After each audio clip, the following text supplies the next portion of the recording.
Welcome to Unit 2, Topic 2, Video 2, where we're looking at solving trig equations, sketching trig functions, and finding exact values. And this is part of our Reviewing Trig for Math Methods course. So let's start with our solving trig equations. Now, again, this is a bit of a review, so I'm kind of flying through it. My expectation is that you'll listen to this, you'll do some questions, you'll come back and ask questions as you need to. There aren't many examples in this. Generally speaking, a trig equation will have two solutions per period or cycle. Now, there's a bit of nuance to that. So that's generally speaking. Obviously, if you're asking to find a solution that's there might be only one peak in that cycle. But usually there's two. So just keep that in mind. And I've listed this here as 0, 1, and 2. So for all y, remember that upside down A, capital A, is for all. For all y existing in -1 to 1, there are two solutions. And for all y equaling -1 or 1, there's one solution.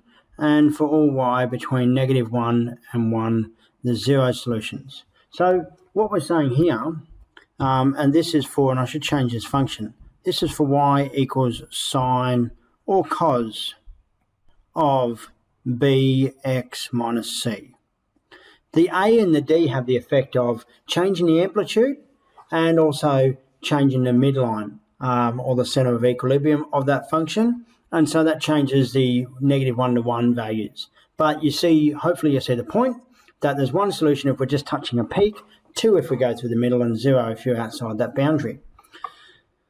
So the process for solving, and so this is my summary of the process, is to rearrange the equation as you normally would, subtract, divide, inverse trig if you need to, etc., and find the first solution. Your calculator will give you the closest solution to 0, which is usually in the first quadrant or the second or fourth if it's a negative solution.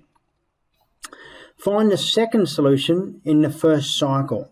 So I think this is the bit that most students get wrong and make a mistake with. So you just need to be really careful, draw a unit circle, use the cast diagram. If it's sine and the first solution is in the first quadrant, then the second solution will be in the second quadrant, because that's where sine is also positive, for example. So just keep that in mind and look for that second solution. And once you've found those two solutions, find all subsequent solutions within a domain by adding or subtracting 2 pi's to every solution. And so just going back up to my diagram here, this is what will happen. So we'll talk about this purple one here. Your calculator will feed back this purple solution. You are going to need to find this solution. Now, because this is something that looks a bit like a sine curve, the first solution is in the first quadrant, the second solution will be in the second quadrant, and then you find all subsequent solutions by adding or subtracting 2 pi. And that's how we find all of them. You'll have two streams of solutions. You'll have this set of solutions that are on the downside of the maximum, so we're heading up, and a set of solutions that are on the other side, heading down. And then you'll be able to find all of those. Now, it might not always be 2 pi. Obviously, if our b value is not 1, then our period is not 2 pi, and we have to change what we're adding and subtracting. So there is a lot of nuance to this process, and the best way to get the nuance and sort it out is to do the questions. Rip in, do as many questions as you can, make sure that you've got that process sorted. There are plenty of examples available, and the purpose of this is not to reteach this topic. Now, a little bit of new content for you. We also have this tangent function. So you might not have seen the tan graph. This is y equals tan x. And remember, tan is sine over cos. So we get these asymptotes here. I'm on a bit of a diagonal with my diagram. And these asymptotes are where cos theta equals 0, because you can't divide by 0. So we get a no solution. We can solve for tan as well. So if we have a function here, but just keep in mind what's happening here with any specific domain. For every pi degrees or radian, or 180 degrees, we get one solution for tan. Tan's actually a bit easier like that.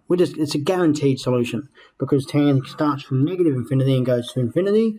For every 180 degrees, there is definitely one solution. Easy peasy. So get used to that tan, and a couple of key features here for tan. So keeping in mind, this is a bit of a summary of what I've just said anyway. Since tan theta is equal to sine theta over cos theta, well then the limit as theta approaches 90 of tan theta is equal to infinity. because what's happening is sine theta is getting closer to 1, whereas cos theta is getting really close to 0. So at 89 degrees, cos theta is quite close to 0. And when you divide by a number close to 0, you get it just enlarges the numerator. You divide by a really small number, and the result is quite big.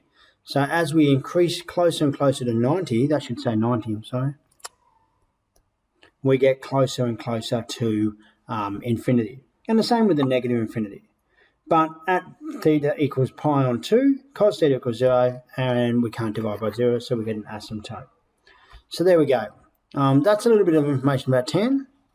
And some considerations for you. Tan repeats every 180. Asymptotes occur at 90, 270, 450, and every 180 degrees beyond or before. And solving tan equations are actually a little bit easier because you get one solution per 180 degrees. So there we go. Some additional formula. Remember that tan of 90 minus theta is equal to sine of 90 minus theta over cos of 90 minus theta. But you remember we made that relationship earlier where we said, well, there's a complementary relationship. Sine of pi on 2 minus theta, or 90 minus theta, is equal to cos theta. And equally, cos of pi on 2 minus theta is equal to sine theta. So we get a nice relationship, and we can build a similar relationship there, which we can use.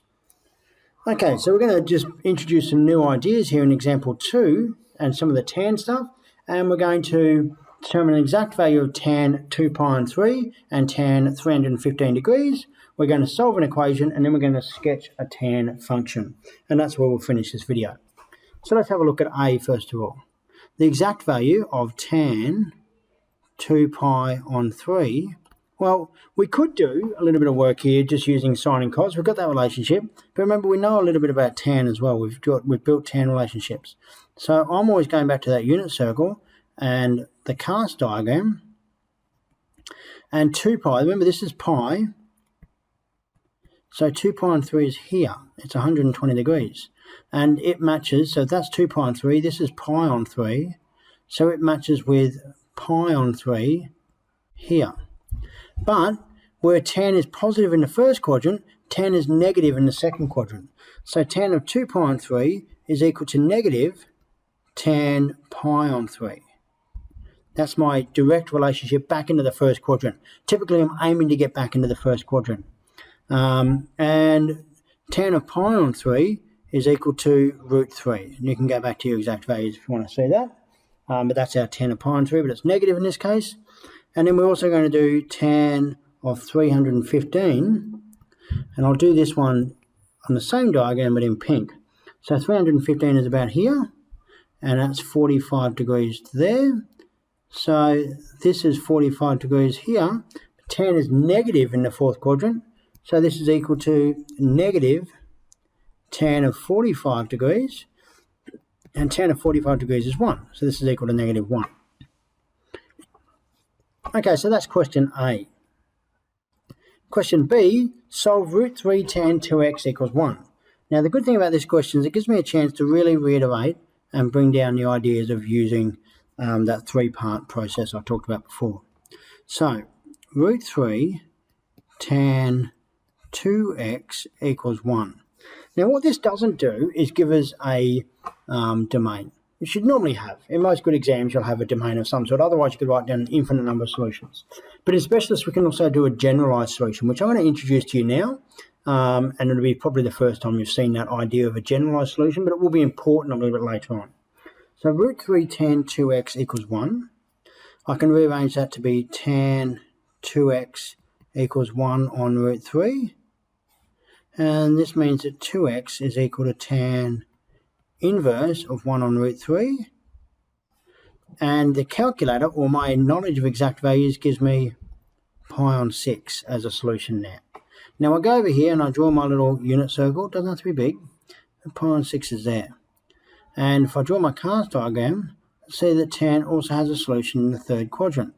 Remember, tan just has that 180 reciprocation.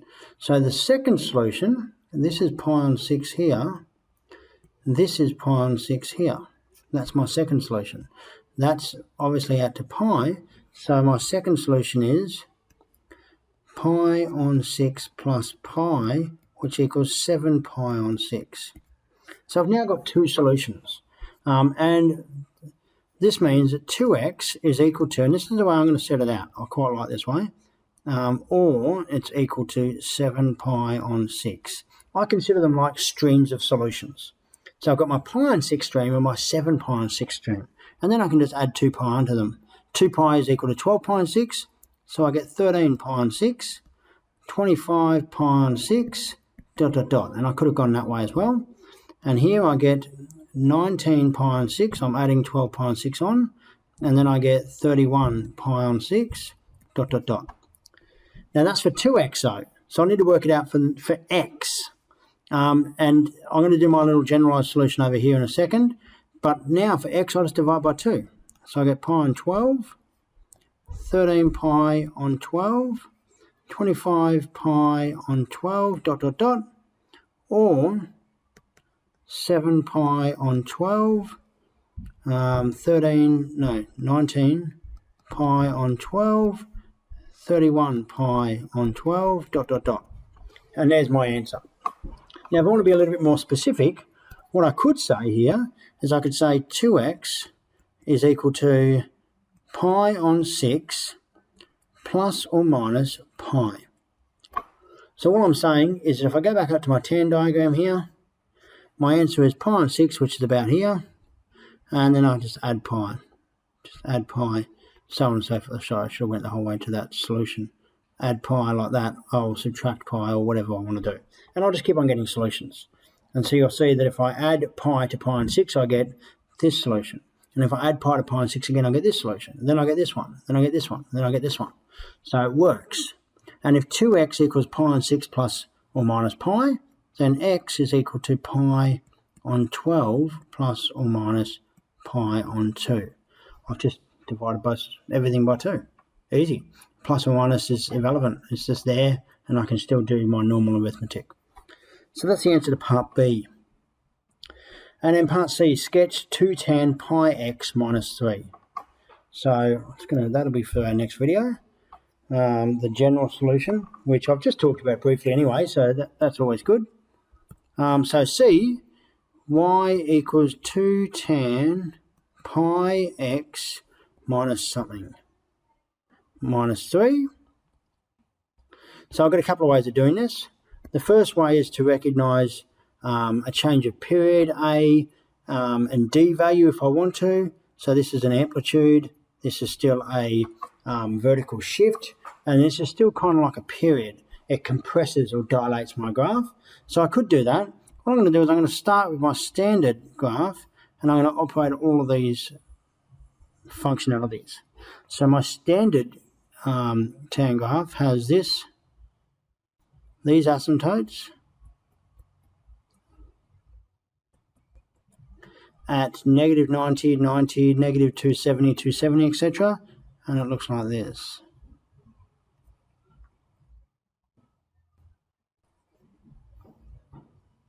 So it's good to know the standard tan graph. And obviously it carries on like that. Now, if I'm going to do these operations, first of all, what I might do is apply the inside thing here, and that is the tan pi x. So the pi gives it a compression factor of pi, which will make the overall, so the b value equals pi, and so therefore the period is equal to 2 pi on pi, which is now going to be equal to 2. Now the period before was out to pi on 2, so this was pi on 2 negative, and this was pi on 2 positive, which is already a quarter of the period. So this is going to change it now, so that comes in to there like that, and then does a bit of this, and then does a bit of this with new asymptotes. And my scale might not be perfect, but this asymptote is at 1/2, and this asymptote is at 1.5, and this asymptote here, the new one, is at 2.5. And so we get these new asymptotes. And then I've got these times 2 and minus 3. So remember the times 2, that's an amplitude. So it's just going to stretch it out and make it taller, but it won't change the asymptotes. It'll just make it sort of get larger quicker. And then the -3 will shift that little point down here to 3. So I'm going to sketch this one last time and do it just a little bit neater. So we've got all our information on there.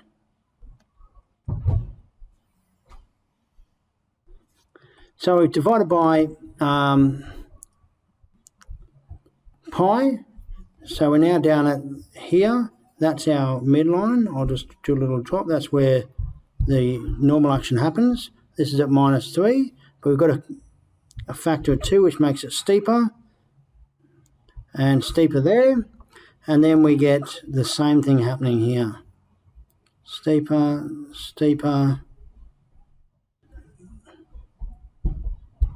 And we've got our asymptotes. And our asymptotes are at 1/2. And then our asymptote here is at 2.5, at 1.5, -1/2, etc., etc. So there's our information there. They're a bit tricky to draw, but if you follow the transformations that you're aware of, and then just jump on Desmos and check your answers, you'll find if you've got the important information.